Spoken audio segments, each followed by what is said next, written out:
በስመ አብ ወወልድ ወመንፈስ ቅዱስ አሐዱ አምላክ አሜን። ጌታችንና አምላካችን ሰማይና ምድርን የፈጠርክ የቅዱሳን ቅዱስ የክቡራን ክቡር የልዑላን ልዑል የኃያላን ኃያል የጌቶች ጌታ የነገስታት ንጉስ የአማልክት አምላክ የሰራዊት ጌታ እግዚአብሔር ሆይ ከዛሬ ጀምሮ በተከታታይ የምንማረውን ያንተን ቃል በልቡናችን እንድታሳድርልን በአይምሮአችንም እንድትቀርጽልን ቅዱስ ፍቃድህ ይደረግልን። የእናትህ የቅድስተ ቅዱሳን የድንግል ማርያም ምልጃ ከሁላችን ጋር ይሁን። ጤና ይስጥልኝ ለሁላችሁም እንደምን አላችሁ? ዛሬ የመጽሐፍ ቅዱስ መግቢያ 1 እንማራለን። እኛ 81 መጽሐፍት እንቀበላለን። ሌሎችስ ስንት ይቀበላሉ? የመጀመሪያው መግቢያ ይሄ ነው። ይሄን ትምህርት እጅግ በጣም ቀለል ባለ መልክ መጽሐፍ ቅዱስን መረዳት እንድትችሉ ጥልቅ ወደሆነ ሚስጥር ሳልገባ ዝም ብሎ በእጃችሁ ላይ ያለው መጽሐፍ ቅዱስ መረዳት የምትችሉበትን ትምህርት አስተምራለሁ። በጣም ጠለቅ ያለ ትምህርት ለምትፈልጉ በሌላ ቀን ማስቀመጣቸው አንዳንድ ነጥቦች ስለሚኖሩ በዛ ውስጥ ማየት ትችላላችሁ። ይሄ ግን መጽሐፍ ቅዱስን እንዴት ልረዳው እንዴት ለወቀው መጽሐፍ ቅዱስ ስለምንድነው የሚናገረው የሚለውን ከኦሪት ዘፍጥረት እስከ ራዕየ ዮሐንስ ድረስ ያሉትን አጠቃላይ መጽሐፍት እንመለከታለን። እነዚህም በአጠቃላይ በኢትዮጵያ ኦርቶዶክስ ተዋሕዶ ቤተክርስቲያን 81 ናቸው። በሌሎችስ ስንት መጽሐፍት ይቀበላሉ የሚለውን ዛሬ እንደ አምላክ ፍቃድ እንማራለን። የነቢያት የሐዋርያት የሊቃውንትን ጉባኤ የባረከ እግዚአብሔር የኛንም ይባርክልን። በዛሬው ትምህርት 3 ጥቅሶች ነው የምናነሳው። እነዚህን 3 ጥቅሶች ለመያዝ ትሞክራላችሁ። አንደኛ የቅዱስ ጳውሎስ መልእክት ወደ ሮሜ ሰዎች የጻፈው ምዕራፍ 15 ቁጥር 4 አንደኛው እሱ ነው።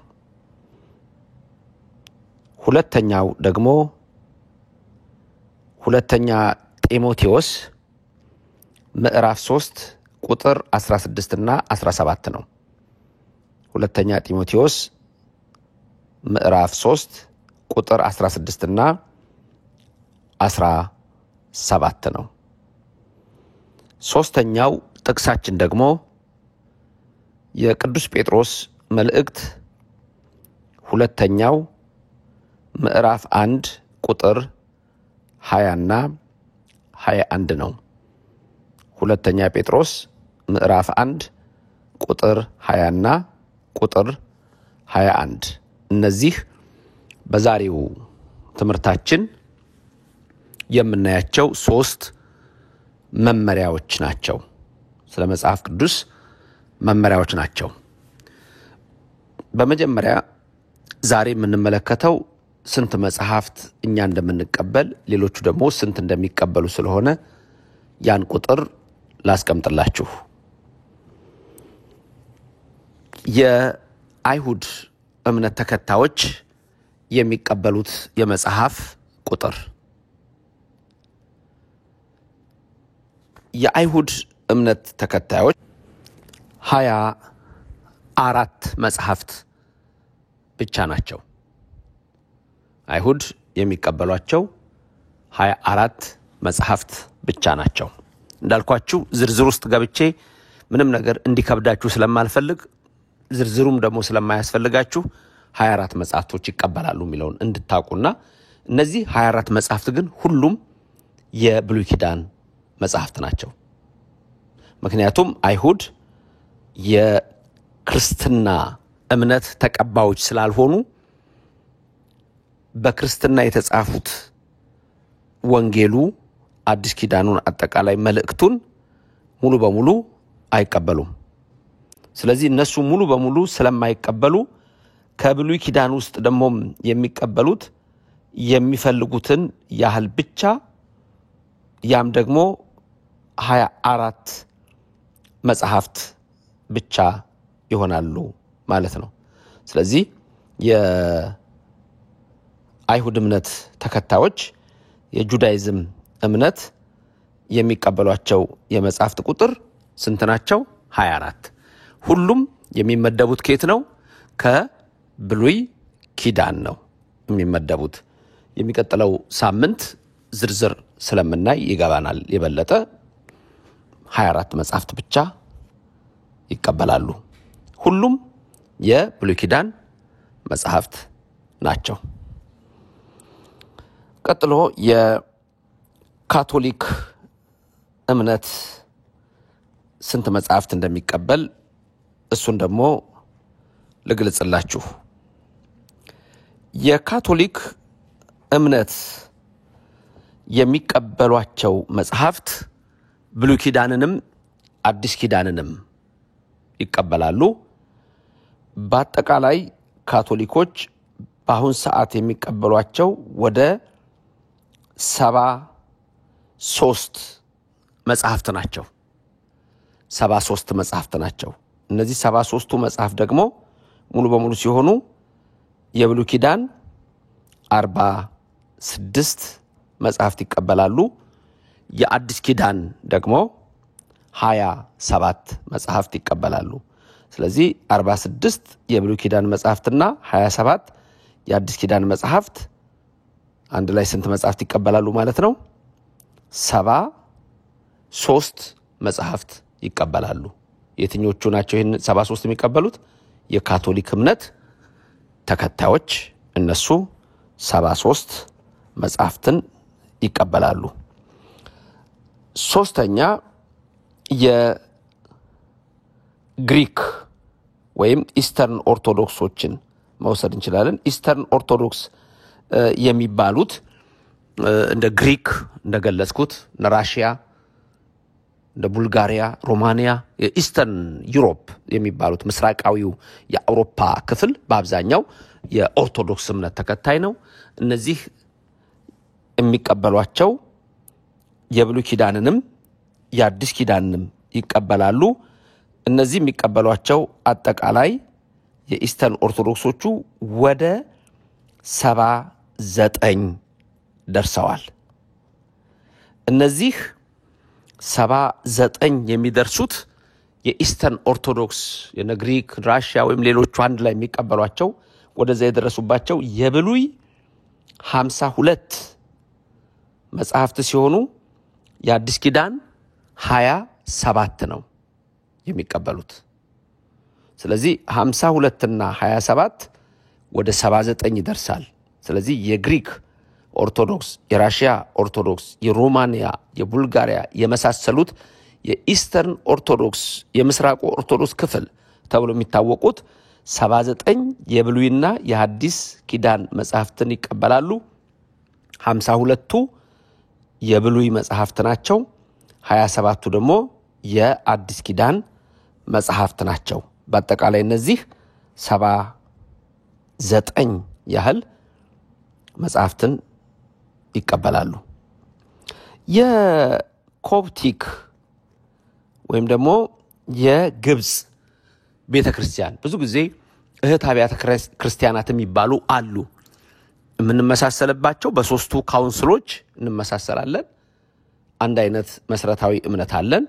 በቀኖና በመጽሐፍት ቁጥር በተመሳሰሉት ነገሮች በመሳሰሉት ነገሮች ሁሉ ከፍተኛ ልዩነት አለን። ብዙ ጊዜ ሰዎች የግብጽን ቤተክርስቲያን እንደ ሞዴል አድርገው ለኢትዮጵያ የሚጠቀሙ ኮፕቲክ ነው እናንተ የሚሉ ሰዎችን እንሰማለን። በጣም የተሳሳተ አመለካከት ነው።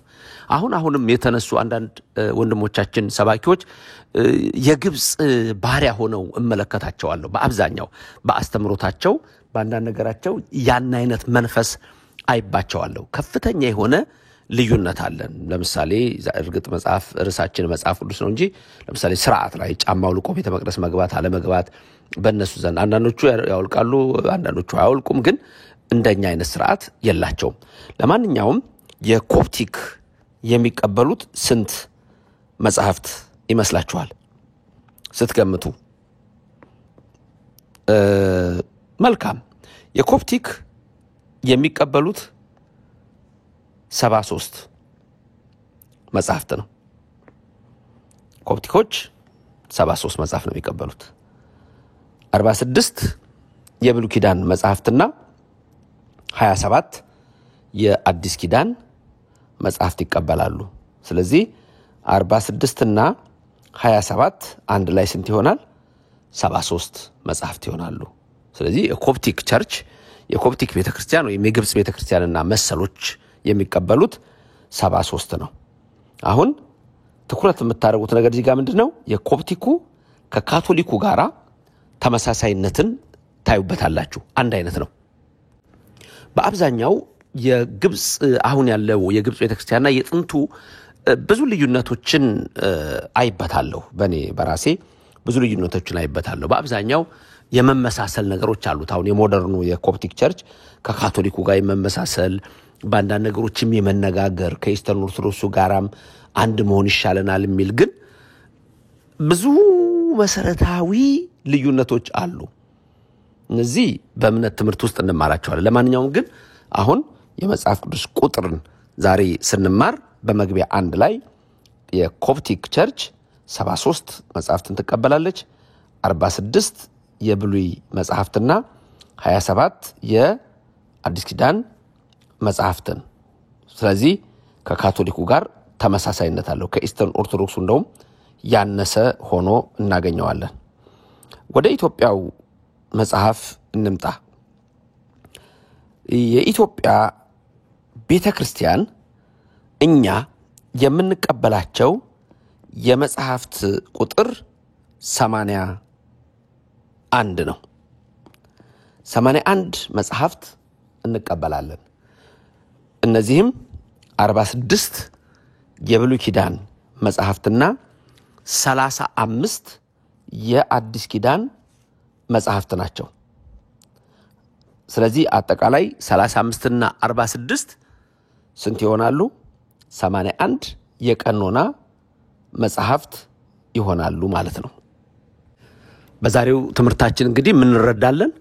የኢትዮጵያ ኦርቶዶክስ ተዋሕዶ ቅድስት ቤተክርስቲያን ርትዕት ሃይማኖት የምትቀበላቸው ወይም እኛ አማኞቿ የምንቀበላቸው መጽሐፍት ቁጥራቸው 81 ሲሆን 46 የብሉይ ኪዳን መጽሐፍት ይባላሉ። 35ቱ የሐዲስ ኪዳን መጽሐፍት ይባላሉ። ከዚህም የተነሳ እኛ ከካቶሊኩም ከኮፕቲኩም ከግሪኩም ከራሽያውም ወይም ከሌሎቹ የአዲስ ኪዳን መጽሐፋችን በስንት መጽሐፍ ልዩነት አለው ማለት ነው? በ8 መጽሐፍት ልዩነት አለው። እነሱ ሁሉም የሚቀበሉት ካቶሊኩም 27 ነው የሚቀበለው፣ ኮፕቲኩም 27 ነው የሚቀበለው፣ ግሪኩም ወይም ኢስተርን ኦርቶዶክሶችም ስንት ነው የሚቀበሉት? ሁሉም 27 ነው የሚቀበሉት። እኛ ግን ስንት መጽሐፍት እንቀበላለን? 35። ከ35 ላይ 27ን ስትቀንሱ ስንት መጽሐፍት ትርፍ አለ? 8። እነዚህ መጽሐፍት እነሱ በቀኖና መጽሐፍታቸው አይቀበሏቸውም። እኛ ግን እነዚህን በቀኖና መጽሐፋችን የምንቀበላቸው ናቸው። መልካም ልደምድምላችሁ። የቀኖና መጽሐፍት በኢትዮጵያ ኦርቶዶክስ ተዋሕዶ ቤተክርስቲያን የቀኖና መጽሐፍት የምንላቸው መጽሐፍት አምላካውያት መጽሐፍት ብለን የምንጠራቸው 81 ናቸው። እነዚህም የእምነት መጽሐፍት ናቸው። መጽሐፍ ቅዱስ ተብለው ይጠራሉ። ሙሉ መጽሐፍ ቅዱስ የብሉይና የሐዲስ መጽሐፍ ቅዱስ ተብለው ይጠራሉ። ስለዚህ እነዚህ ቁጥራቸው 81 ነው። ኢትዮጵያው ስንት የብሉይ ኪዳን መጽሐፍት አሉን? 46። ስንት የአዲስ ኪዳን መጽሐፍት አሉን? 35። አንድ ላይ ስንት ይመጣሉ? 81። ስለዚህ ምን ብለን እንጠራቸዋለን? 80 አሃዱ መጽሐፍት ብለን እንጠራለን። አሃዱ ማለት ግዕዝ ነው። 81ዱ ማለት ነው። 80 አሃዱ መጽሐፍ ብለን እንጠራለን። በዚሁ አጋጣሚ ብዙ ጊዜ በትምህርት ነግሬያችኋለሁ። 80 አሃዱ መጽሐፍ ወይም 81ዱ መጽሐፍ ሙሉ በሙሉ ታትሞ በአንድ ተጠርዞ የለም፣ እስከዛሬ አልወጣም። ይህንን እንድታውቁ ፈልጋለሁ። ለምን ብዙ ጊዜ 80 አሃዱ መጽሐፍ ላይ እንዲህ ይላል፣ 80 አሃዱ መጽሐፍ ላይ እንዲህ ይላል። ማንም ሰው እጅ 80 አሃዱ መጽሐፍ በአንድ ላይ ተጠርዞ የለም። ይሄ እንድታውቁ ፈልጋለሁ። ስለዚህ 81 መጽሐፍት አሉ። አይሁዶቹ አዲስ ኪዳን አይቀበሉም ብለናል፣ ምክንያቱም ክርስቶስን ስለማይቀበሉ። ስለዚህ እነሱ የብሉይ ኪዳን መጽሐፍ ነው የሚቀበሉት። እነሱ ስንት ነው የሚቀበሉት? 46 መጽሐፍት ወይም እንደ ኢስተርን ኦርቶዶክስ 52 አይደለም። አጠቃላይ እነሱ የሚቀበሉት ስንት መጽሐፍ ነው? 24 ብቻ ነው። የኢስተርን ኦርቶዶክስ ወደ 52 ያደርሷቸዋል። እነሱ የቆጣጠሩት ሌላ ቁጥር አለ። እኛ እየደመርን የምንቆጥረውንም አቆጣጠሩ ላይ ራሱን የቻላለው እሱ ጠለቅ ያለ ስለሆነ እሱ ውስጥ አልገባም። እንዲሁ ቁጥሩን ብቻ እንድታውቁት ነው። እነሱ አጠቃላይ ወደ 79 መጽሐፍት ይቀበላሉ። 52 የብሉይ፣ 27 የአዲስ ኪዳን። የካቶሊኮቹ ደግሞ 73 መጽሐፍ ነው የሚቀበሉት። የብሉይ ኪዳን መጽሐፍ ስንት ይቀበላሉ? 46። የአዲስ ኪዳን መጽሐፍ ስንት ይቀበላሉ? 27። 46 እና 27 73 መጽሐፍት ይቀበላሉ። ኮፕቲኮቹም ልክ እንደ ካቶሊኩ 73 መጽሐፍ ነው የሚቀበሉት። 46 የብሉይ ኪዳን መጽሐፍት፣ 27 የአዲስ ኪዳን መጽሐፍት ይቀበላሉ። የኢትዮጵያ ኦርቶዶክስ ተዋሕዶ ቤተክርስቲያን ግን አሁንም ከሌሎቹ ለየት ባለ 81 መጽሐፍት ትቀበላለች። እነዚህን ወደፊት እየተማርን ስንሄድ በእያንዳንዱ ትምህርት ላይ የኢትዮጵያ ቤተክርስቲያን ከሌላው የምትለይበትን አንድ ወይም ሁለት ነጥብ ሁል ጊዜ እየነገርኳችሁ ስለሚሄድ በዛ መንገድ ትሄዳላችሁ። ስለዚህ ዛሬ ለምሳሌ መጽሐፈ ሄኖክና መጽሐፈ ኩፋሌ በአብዛኛው በኢትዮጵያ ይታወቃሉ። በተለይ መጽሐፈ ሄኖክ በእኛ ቤተክርስቲያን ብቻ የቀኖና መጽሐፍ ተደርጎ ይወሰዳል። በዚህ አጋጣሚ ኤርትራ ከኢትዮጵያ ጋር ለዘላለም አንድ ሆና ይኖረች ከተወሰኑ ዓመታት በፊት ነው በፖለቲካው ምክንያት ሁለት ሀገር ተብለው የተጠሩት። ስለዚህ ከዛ በፊት ባለው እምነት ሁሉ የኢትዮጵያ ኦርቶዶክስ ተዋሕዶ ቤተክርስቲያን እምነትና ስርዓት ስላላት 81 መጽሐፍትን ይቀበላሉ። አሁን ግን በአብዛኛው ከግብጽ ጋር ነው ግንኙነታቸው። ከግብጽ ጋር ግን ምንም የሚያመሳስላቸው ነገር የለም። ስለዚህ የኤርትራ ልጆች ይህንን እንዲያውቁ እፈልጋለሁ። መልካም። እንዲህ ከሆነ ዘንድ አሁን ወደ 3ቱ ጥቅሶች እወስዳችኋለሁ። እነዚህ የምንመለከታቸው መሰረታዊ የሆኑ 3 ጥቅሶች አሉ። እነዚህ 3ቱ ጥቅሶች አንደኛ መጀመሪያ ያልኳችሁ የሮሜ መልእክት ምዕራፍ 15 ቁጥር 4 ነው። እሱ ላይ ሮሜ ምዕራፍ 15 ቁጥር 4 በረከቱ ይድረሰንና ቅዱስ ጳውሎስ እዛ ላይ የሚያስተላልፈው ትምህርት ስለ መጽሐፍ ቅዱስ የተጻፈ አለ። እሱን ቃል አነብላችኋለሁ። ቅዱስ ጳውሎስ በረከቱ ይደርብንና እንደምትመለከቱት በሮሜ 15:4 ላይ የሚነግረን ነገር አለ። ይሄም እንዲህ ይላል፣ በመጽናትና መጽሐፍት በሚሰጡት መጽናናት ተስፋ ይሆንልን ዘንድ አስቀድሞ የተጻፈ ሁሉ ለትምህርታችን ተጽፏልና። ልብ በሉ፣ መንፈስ ቅዱስ ምስጢሩን ይግለጽልን። እዚህ ጋር አሁን ለምንድን ነው መጽሐፍ ቅዱስ የተጻፈው ብሎ የሚጠይቅ ሰው ቢኖር፣ ለምንድን ነው የተጻፈው መጽሐፍ ቅዱስ ብሎ ቢጠይቅ፣ አንደኛ ለመጽናት፣ 2 ለመጽናናት፣ 3 ለተስፋ፣ 4 ለትምህርት። እነዚህን ልብ ብላችሁ መመልከት ይኖርባችኋል። በዚህ ቃል መሰረት ብርሃነ ዓለም ቅዱስ ጳውሎስ እንደነገረን የምትመለከቱት ለምንድን ነው እነዚህ መጽሐፍት የተጻፉት ለሚለው 4 ነገሮችን ልብ በሉ። እነዚህም 4 ነገሮች አንደኛ መጽናት፣ 2ኛ መጽናናት፣ ሶስተኛ ተስፋ፣ አራተኛ ትምህርት ነው። መጽሐፍ ቅዱስ ያጸናናል። በምን ያጸናናል? በእምነት ያጸናናል። መጽናት፣ በእምነት መጽናት፣ በሃይማኖት መጽናት፣ ከእግዚአብሔር ጋር መጽናት፣ በጠንካራው ዓለት ላይ መጽናት፣ በእግዚአብሔር ቤት መተከል። መጽናት ትልቁ ነገር ነው። ምክንያቱም ሰዎች ባለማወቃቸው፣ መጽሐፍ ቅዱስን ባለማወቃቸው ምክንያት ይክዳሉ፣ ይጠፋሉ፣ ይስታሉ፣ ከሃዲ ይሆናሉ፣ መናፍቅ ይሆናሉ፣ ነቃፊ ይሆናሉ፣ ተቺ ይሆናሉ፣ ተከራካሪ ይሆናሉ። ስለዚህ አንደኛ መጽናት፣ እግዚአብሔር በቤቱ ለዘላለም እንዲያጸናን የእሱ ቅዱስ ፍቃድ ይሁን። አንደኛ ይሄ መጽሐፍ የተጻፈው መጽሐፍ ቅዱስ ጳውሎስ በሚነግረን በሮሜ 15:4 መሰረት አንደኛ መጽናት ነው። ሁለተኛ መጽናናት ነው። መጽናናት የእግዚአብሔር ቃል ያጽናናል። ለመጽናናት እንማራለን። ስንደክም እንጽናናበታለን። ስናዝን እንጽናናበታለን። ስንከፋ እንጽናናበታለን፣ እንጸልይበታለን። ለትምህርት የሚለው ጸሎትንም ጨምሮ ነው። ስለዚህ መጽናናት፣ መጽሐፍ ቅዱስ መጽናናትን ይሰጣል።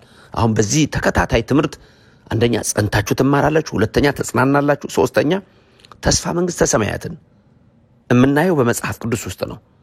ቃሌን የሚሰማ የዘላለም ሕይወት አለው ይለናል ጌታ ኢየሱስ ክርስቶስ። ስለዚህ ተስፋ የተዘጋጀልን የዘላለም ሕይወት፣ የዘላለም በረከት፣ የዘላለም ተስፋ ኢየሱስ መንግሥተ ሰማይ ነው በራሱ እና እሱን የምንወርስበት ተስፋን በመጽሐፍ ቅዱስ ውስጥ ነው የምናገኘው። ሶስተኛው ተስፋ ነው።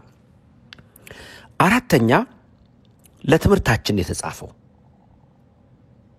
ለተግሳጽ ነው የተጻፈው። ትምህርት ተግሳጽ አለው፣ ምዕዳን አለው። ቅድም እንዳለው መጽናናት ለትምህርት ስተት እንዳንሰራ፣ ስተት ብንሰራም እንዴት ከስተታችን እንደምንወጣ፣ መንገዳችንን በእግዚአብሔር ቃል እንዴት መምራት እንዳለብን፣ ሕይወታችን እንዴት በእግዚአብሔር ቃል መምራት እንዳለብን መጽሐፍ ቅዱስ ትምህርት ያስፈልገዋል። ሰው ዓለማዊ ትምህርት ይማር የለ እንዴ? ትምህርት ቤት እየገባን እንማር የለ? ተመልከቱ፣ ለስጋችን እንማራለን፣ ትምህርት ቤት ገብተን እንማራለን። ስለዚህ ይሄ ትልቁ እግዚአብሔር እኔንም አነሳስቶ እናንተንም አነሳስቶ ይህን ትምህርት ስንጀምር አንዱ መጽሐፍ ቅዱስን እናቀው ዘንድ ነው። በቃችን መጽሐፍ ብላት ይላል ነቢዩ። ይህን መጽሐፍ ልናቀው ይገባል። ስለዚህ አራተኛ ለትምህርታችን ተጽፏል። በመጽናትና መጽሐፍት በሚሰጡት መጽናናት ተስፋ ይሆንልን ዘንድ አስቀድሞ የተጻፈው ሁሉ ለትምህርታችን ተጽፏልና ይላል። እየገሰጸን መስመር እያስያዘን እግዚአብሔር በዚህ ውስጥ ያስተምረናል፣ ይመክረናል፣ ይገስጸናል፣ እንረዳዋለን፣ እናቀዋለን። ስለዚህ እግዚአብሔርን ለማወቅ መጽሐፍ ቅዱስን ማወቅ እጅግ ወሳኝ ነገር ነው። ቀጥሎ ያለው ሁለተኛው ጥቅስ ነው። ሁለተኛው ጥቅስ ደግሞ ሁለተኛ ጢሞቴዎስ ምዕራፍ 3 ቁጥር 16 እና 17 ነው። ሁለተኛ ጢሞቴዎስ ምዕራፍ 3 ቁጥር 16 እና 17 ደግሞ የሚነግረን ምንድነው የሚለውን እሱን እንመልከት። ሁለተኛ ጢሞቴዎስ ምዕራፍ 3 ቁጥር 16 እና 17 እንዲህ ይላል። መንፈስ ቅዱስ በእኔም በእናንተም ይደር። የእግዚአብሔር ሰው ፍጹምና ለበጎ ሥራ ሁሉ የተዘጋጀ ይሆን ዘንድ የእግዚአብሔር መንፈስ ያለበት መጽሐፍ ሁሉ ለትምህርትና ለተግሳጽ፣ ልብንም ለማቅናት፣ በጽድቅም ላለው ምክር ደግሞ ይጠቅማል። አሁን እዚህ ላይ ደግሞ የምንመለከታቸው ወሳኝ ነገሮች አሉ። አንደኛ መጽሐፍ ቅዱስ የተጻፈው ለእግዚአብሔር ሰው ነው።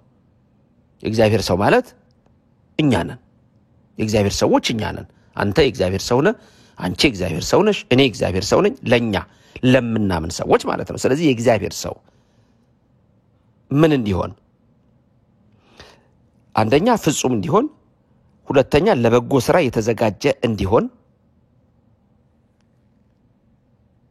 ይህ የእግዚአብሔር መጽሐፍ የእግዚአብሔር መንፈስ ያለበት መጽሐፍ ሁሉ የእግዚአብሔር መንፈስ ያለበት መጽሐፍ ሁሉ ሲል 81ዱ መጽሐፍት መጽሐፍ ቅዱስ ስንል 81ዱ መጽሐፍት። ከዛ በኋላ ስለሚጻፉት ሌላ ጊዜ እናነሳለን። የመጽሐፍ ቅዱስ ልጆች የሚባሉ አሉ፣ አዋልድ መጽሐፍት ይባላሉ። አሁን ግን የምናወራው ስለ ቀኖና መጽሐፍ ስለተባሉት ወይም የሥርዓት መጽሐፍ የእምነት መጽሐፍ ነው። ቀኖና የሚለው የግሪክ ቃል ነው፣ ስለተለመደ ነው የምነግራችሁ።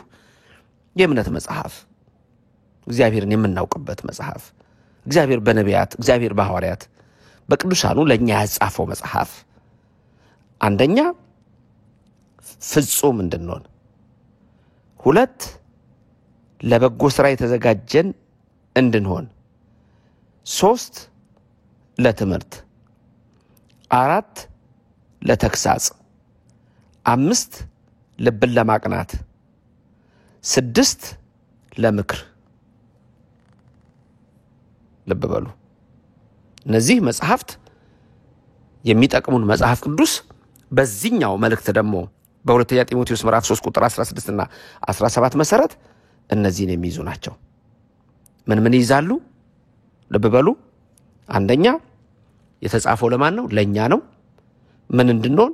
አንደኛ ፍጹም እንድንሆን፣ ሁለት ለበጎ ሥራ የተዘጋጀ እንድንሆን፣ ለፍጹምነትና ለበጎ ሥራ የተዘጋጀን እንድንሆን፣ ሶስት ለትምህርት፣ አራት ለተግሳጽ፣ አምስት ልብን ለማቅናት፣ ስድስት በጽድቅ ላለው ምክር።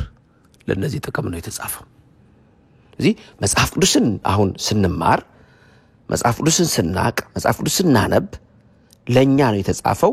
ለፍጹም ያደርገናል ማለት ሰው ፍጹም ይሆናል ማለት አይደለም። እንደ እግዚአብሔር ከመቤታችን በስተቀር ከሰው ወገን ፍጹም የሆነ የለም። እርግጥ ወደ ቅድስና ብጽዕና ደረጃ የደረሱ ሰዎች አሉ። በዚህ በእግዚአብሔር ቃል መሰረት አይደረስም አይደለም። ፍጹም ሊሆኑ የሚችሉ ቅዱሳን ሰዎች ደርሰዋል። ለበጎ ሥራ የተዘጋጀ እንድንሆን፣ መልካም ነገርን በጎ ሥራን ሁሉ በዚህ ውስጥ ነው የምናገኘው። መጽሐፍ ቅዱስ ይህን ሁሉ ነገር ይነግረናል። ለበጎ ሥራ የተዘጋጀ እንድንሆን። ምክንያቱም ጌታ ሲመጣ የሚጠይቀን ጥያቄ ማቴዎስ 25:31 ላይ ምንድን ነው? ተርቤ አላበላችሁኝም፣ ተጠምቼ አላጠጣችሁኝም፣ ታርዤ አላለበሳችሁኝም። እነዚህን መልካም ነገሮች እኛ የምናደርገው ሌሎች እምነት ሳይኖራቸው እነዚህ መልካም ነገሮች ያደርጉ ይሆናል። እኛ እነዚህን ነገሮች ሁሉ ስናደርግ ከእግዚአብሔር በረከትን እናገኛለን ብለን ስለሆነ ያን በረከት አናጣም። ስለዚህ ለበጎ ሥራ የተዘጋጀን እንድንሆን የእግዚአብሔር መንፈስ ያለበት መጽሐፍ ሁሉ እነዚህ 81ዱ ተብለው የሚጠሩት መጽሐፍት ለትምህርት ቅድም እንዳልነው፣ ለተግሳጽ ቅድም እንዳልነው፣ ልብንም ለማቅናት በጽድቅ ላለው ምክር ደግሞ ይጠቅማል። ምክር ነው። መጽሐፍ ቅዱስ ምክር ይሰጣል። ሰዎች እንዴት መኖር እንዳለባቸው፣ በቤታቸው እንዴት መኖር እንዳለባቸው፣ ከቤተሰቦቻቸው ጋር እንዴት መኖር እንዳለባቸው፣ በስራ ቦታ እንዴት መኖር እንዳለባቸው፣ በሃይማኖት እንዴት መኖር እንዳለባቸው፣ በስጋም በነፍስም ምክር አለው መጽሐፍ ቅዱስ።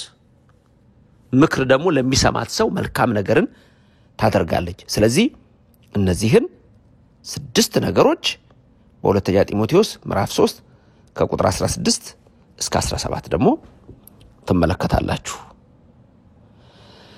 ይሄ እንዲሆነው እንግዲህ ሳለ የመጨረሻውን ጥቅሳችንን ደግሞ እንመልከት።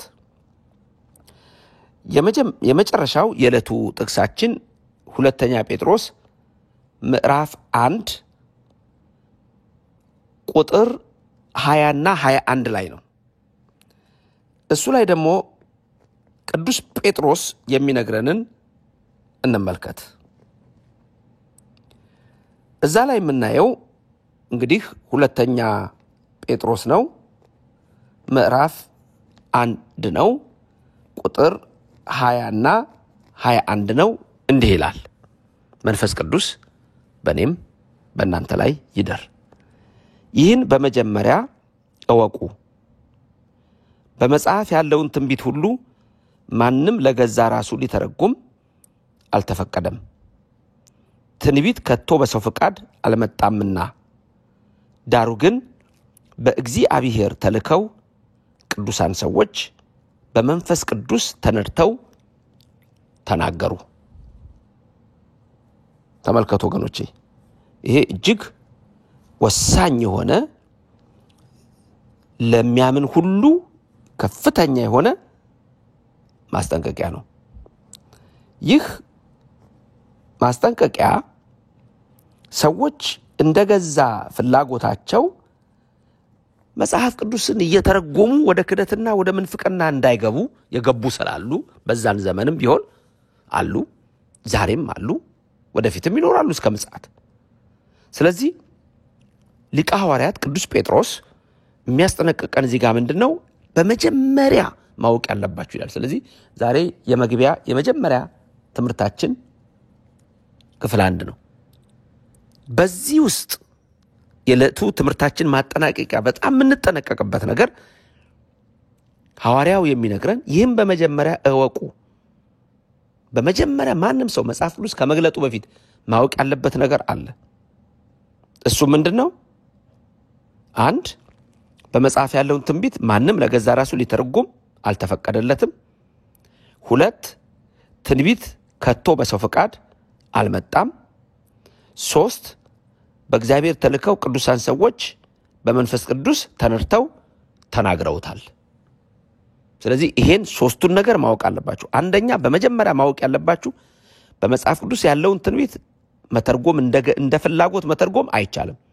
እንደ ፍላጎት ከተረጎመ ሰው ምን ይሆናል? ይለያያል፣ ይከፋፈላል። ስለዚህ ነው በጣም ብዙ ሺህ እምነቶች ምድር ላይ የምታዩት መጽሐፍ ቅዱስን በማንበብ በመከፋፈል። ስለዚህ የአባቶቻችን እምነት የእናቶቻችን እምነት ጸንታ አንዲት ርቲት ኦርቶዶክስ ተዋሕዶ ቤተክርስቲያን ጸንታ ይኖረችው በመጽሐፍ ያለውን ትንቢት በገዛ ፍላጎቷ አተረጉም።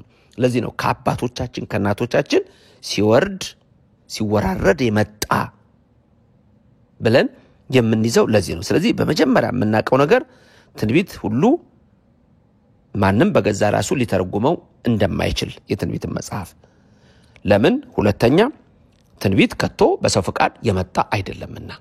በማን ፍቃድ ነው የመጣው ማለት ነው? በእግዚአብሔር ፍቃድ ነው። እንዴት? በማተጻፈ መጽሐፍ ቅዱስ ዝም ብሎ ከሰማይ ነው የወረደው መጽሐፍ ቅዱስ አይደለም አንልም። እኛ ከሰማይ ወረደ ዱባል አንልም። ምንድነው መልሳችን ለዚህ? 3ኛው እዚህ የሚነግረን ዳሩ ግን በእግዚአብሔር ተልከው ቅዱሳን ሰዎች በመንፈስ ቅዱስ ተነድተው ተናገሩ ይላል።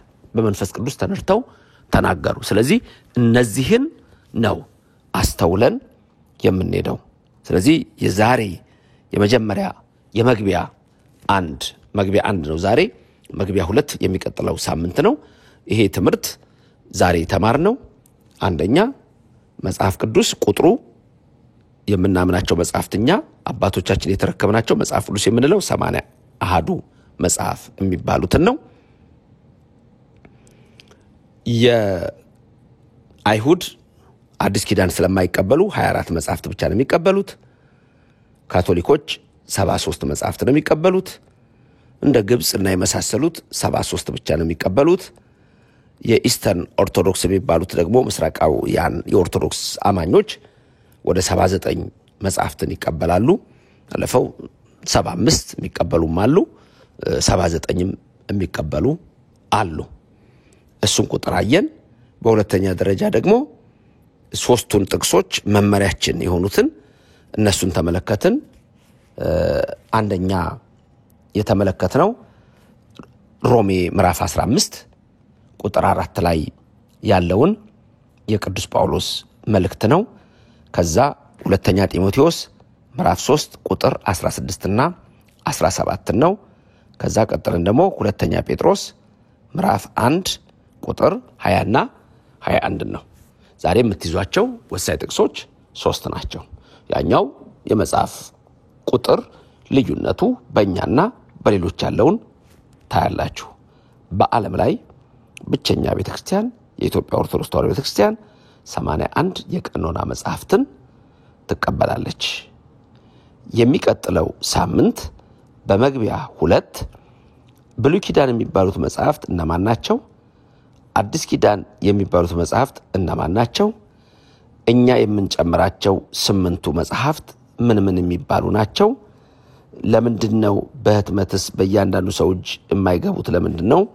እነዚህን በተመለከተ የሚቀጥለው ሳምንት እንማራለን። ዛሬ በተማራችሁት ትምህርት ላይ ጥያቄ ካለ በተለመደው ላይቭ በመናደርገው የስልክ ቁጥር ታገኙታላችሁ። ላይቭ ላይ ሁሉ ጊዜ ቁጥሩ ስላለ በዛ ቁጥር ቴክስት አድርጋችሁ ጥያቄውን ትጠይቃላችሁ። እነዚህን ዝርዝር በስክሪኑ ላይ ታያላችሁ። በቴሌግራም ደግሞ አንድ ላይ ተደርጎ ይህን ትምህርት አንዳንድ ምናመጣቸው ወደፊት እንደዛሬው ምን ዘርዝራቸው ነገሮች መጽሐፍት ውስጥ ያሉ ወሳኝ ነገሮች ስላሉ እነሱን ደግሞ እንደ አምላክ ፍቃድ በጽሁፍ እንልክላችኋለን። ለዛሬ የነበረን ትምህርት የመጽሐፍ ቅዱስ መግቢያ 1 በዚህ ያበቃል። አምላካችን እግዚአብሔር ሆይ የሰማነውን ሁሉ በልቡናችን ጻፍልን። ሰምተን ስለ አንዱ ፈንታ 30 60 100 ያማረ ፍሬ እንድናፈራ ረድኤትህ ከኛ ጋር ይሁን። በሐዋርያት መካከል የነበረች ቅድስተ ቅዱሳን ድንግል ማርያም አትለየን። ዓለምን ሁሉ ሰላም አድርግልን። ሁላችሁንም ሉል እግዚአብሔር ይባርካችሁ፣ ፊቱንም ያብራላችሁ። በዚህ አጋጣሚ የተከበራችሁ ክርስቲያኖች ይሄን ትምህርት ሁሉም ሰው እንዲያቀው እንዲማር በጠቅላላ ኦርቶዶክሱ ቢማረው ምእመናን ብቻ አይደሉም ካህናትም ወደፊት ስንመጣ የመጽሐፍ አከፋፈል ሁሉ እየተመለከትን ለሁሉም የሚጠቅም ስለሆነ እባካችሁ ለሌላው ሰው ላይክና ሼር እያደረጋችሁ ይሄን ትምህርት እንድትከታተሉ አደራ እላለሁ። በሁሉም ነገር እግዚአብሔር ስሙ የተመሰገነ ይሁን። ባላችሁበት ቦታ ሁሉ የአብ ጸጋ የወልድ ቸርነት የመንፈስ ቅዱስ ኅብረት አንድነት አይለያችሁ። ትምህርቱን ደጋግማችሁ ስሙ። እግዚአብሔር ይስማችሁ። ስትወጡም ስትገቡም ክንዱ ጋሻ ይሁናችሁ፣ ከለላ ይሁናችሁ። ሰላም ሁኑ። አሜን።